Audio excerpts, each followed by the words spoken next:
I was a graduate student in Budapest, Hungary, and I had always been a bit of an overachiever. I was 26, and I had just finished my bachelor's degree in computer science, but I wasn't satisfied with just passing my classes. I wanted to do better, to learn more, and to prove to myself that I could be smart and hardworking. I had a strong work ethic, and I always made sure to show up to class on time because I believed that showing up was the first step to learning. I had always been a bit of an introvert, but I had a lot of confidence in my own abilities, and I wanted to be the best I could be. I was living in Budapest, a city that was full of history, culture, and opportunity, and I wanted to make the most of it. I was working part-time at a small cafe to help pay the bills, but I was determined to make it through my graduate studies and get a good job. I was ambitious, but I was also very sensitive to unfair treatment, and I had a strong sense of justice. I believed that if someone was being treated unfairly, they had the right to fight back. The problem started when I enrolled in a programming class taught by a professor named Dr. Martin Kovacs. He was a well-known figure in the university, and he had a reputation for being very strict, but also very brilliant. He had a lot of students, and he had a way of making everyone feel like they were not good enough. I didn't know why he didn't like me, but I could tell that he wasn't happy with me from the start. The first few lectures, instead of teaching us programming, he spent most of his time talking about his own achievements, his research, and his career. He seemed to think that he was the only one who mattered in the class, and he didn't seem to care about the students. I was confused, but I was also determined to show him that I was capable of learning.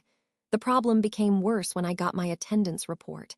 I had attended almost every class, but I was marked absent for almost all of them. I was shocked because I had kept track of my attendance, and I had even written down the dates when I had been there. I went to his office to ask him about it, hoping that maybe there was a mistake. He looked at me like I was a nuisance and told me that he didn't give me attendance because he thought I hadn't learned enough in his class. He said he would ask me some questions to determine if I deserved the attendance, and he also told me that I was required to carry a notebook with a summary of all his lectures, even though it wasn't mentioned in the student rulebook. I was confused and frustrated, but I wasn't going to let him get away with it. I decided to take action. I remembered that the university had a student rulebook, and I had read it before, even though most of the students didn't. I found the part that said if you were late to class by 15 minutes, you would still get full attendance for that class. I highlighted that in the email I was going to send to the university's academic authority. I also went to the computer lab and searched for my saved files from all the days when we had class. I took pictures of the dates and my name on the files to use as proof of my attendance. I knew that this was my only chance to fight back against him. I sent the email explaining the situation, and I included the proof that I had attended the classes. I was nervous, but I was also determined. The head of the department called me in for a meeting, and she listened to my story. She was sympathetic, and she told me that I was liable to receive attendance and that there was no rule about taking notes. She told the professor to make the necessary changes and warned him that there would be consequences if he didn't.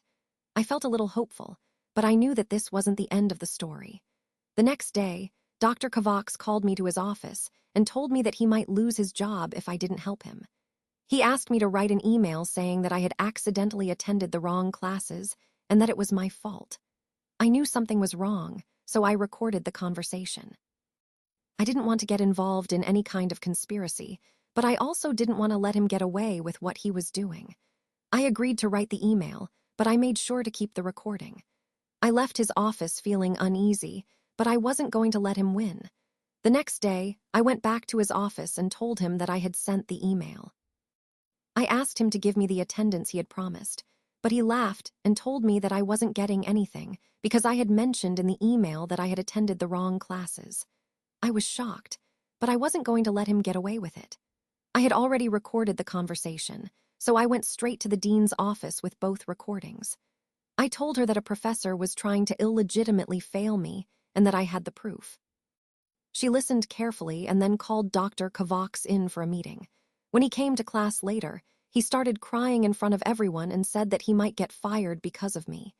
He was embarrassed and ashamed, and he didn't seem to have any more power over me. I didn't get fired, but he never messed with me again. I continued with my studies, and I ended up scoring 90% in his class. I had hated programming and I still didn't understand it well, but I had proven a point. I had fought back against someone who had tried to unfairly fail me, and I had succeeded. I was proud of myself, and I knew that I had made a difference. I had learned that no one should be allowed to treat someone unfairly, and that if you stood up for yourself, you could win.